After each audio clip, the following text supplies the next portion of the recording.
কুচকুচে কালো এই পানির কাছে গেলেই দম যেন বন্ধ হয়ে যায়। উৎকট গন্ধ আর ড্রেনের ময়লা মিশ্রিত বিষাক্ত পানি এসে পড়ছে গর্তের মাঝে। অবাক করার বিষয় হলো এই বিষাক্ত পানিতে চাষ হচ্ছে অনেকের প্রিয় বড় সাইজের মাগুর মাছ, যা যাচ্ছে হোটেল রেস্টুরেন্টগুলোতে, যাচ্ছে গরিব থেকে বড়লোক সব ধরনের মানুষের পাতে। প্রশ্ন হলো, এই মাছ কি স্বাস্থ্যকর, নাকি না জেনে আমরা বিষ খাচ্ছি, যা মারাত্মক স্বাস্থ্য ঝুঁকিতে ফেলছে নগরবাসীকে?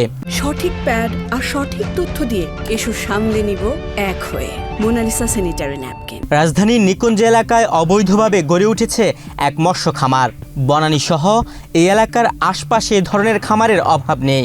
এসব খামারে মাছের খাবার হিসেবে খাওয়ানো হচ্ছে মুরগির নাড়ি ভুঁড়ি। দীর্ঘদিন ধরে নিকুঞ্জের পুকুরে মাছ চাষ করে আসছেন স্থানীয় এক ব্যক্তি। চাষ করা এই মাগুর মাছ 2.5 থেকে 3 কেজি হলে বাজারে বিক্রি করে দেওয়ার কথা জানান প্রকল্পে কাজ করা একজন কর্মী। প্রতিটি মাছের ওজন 2.5 থেকে 3 কেজি হলে চট্টগ্রাম ও কারওয়ান বাজারে পাইকারি বিক্রেতাদের কাছে বিক্রি করা হয়।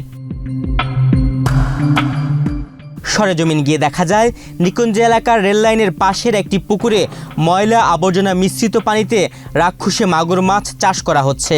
এই পুকুরে সরাসরি ড্রেনের ময়লা আবর্জনাওয়ালা বিষাক্ত পানি পড়ছে দিনভর। এসবের মধ্যে বেড়ে উঠছে মাছ। তাই এই মাছগুলো কতটুকু স্বাস্থ্যসম্মত এ নিয়ে প্রশ্ন ওঠা অস্বাভাবিক কিছু নয়। বিষয়টা হচ্ছে যে এখানে আসলে মাছ চাষ করাটাও আসলে ঠিক হচ্ছে না। কারণ হচ্ছে এই ঢাকা শহরের বিভিন্ন বর্জ্য নালা, তারপরে বিষাক্ত পানি এখানে জমাট হয়। এই জমাট বাঁধা পানিতে যখন মাছ চাষ হয়, এটা স্বাভাবিকভাবে মাছের আসলে ক্ষতিকর বিষয়গুলো, মাছ যেহেতু চাষ হয় এগুলো মানুষ খায়। তো খাইলে পরে এই বিষাক্ত যেই পদার্থগুলো মানুষের ভিতরে ঢুকে এটা অবশ্যই একটা ক্ষতিকর দিক। এইভাবে করে মাছ চাষ করা কোনোভাবেই ঠিক হচ্ছে না।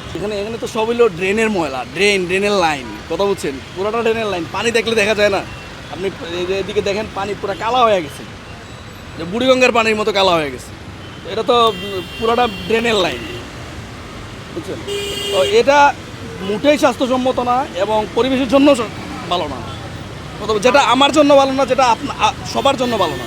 এগুলো যারা করে এটা তো করা ঠিক না। মানুষ তো না জানে খাইবে, মানুষ জানবে না যে কোন জায়গার মাছ বা ভালো না খারাপ, তো সবাই খাইবে। কিন্তু আসলে এগুলো তো ঠিক না। মানুষের অনেক রোগ ব্যাধি হইতে পারে বা যে পচা মাছ সমস্যা হইতে পারে। রাজধানীর নিকুঞ্জের মতো গুরুত্বপূর্ণ জায়গায় বিষাক্ত পানিতে চাষ হচ্ছে মাগুর মাছ, যা খাচ্ছে নগরের মানুষ। অথচ দেখার যেন কেউ নেই। 3 কোটির বেশি মানুষের নগরে কে দেবে কার সুরক্ষা? এই বিষয়ে মাছ চাষি আব্দুল কাইমের সঙ্গে যোগাযোগ করার চেষ্টা করা হলেও তাকে ফোনে পাওয়া যায়নি। তুহিন ভুইয়া, বাংলাদেশ প্রতিদিন।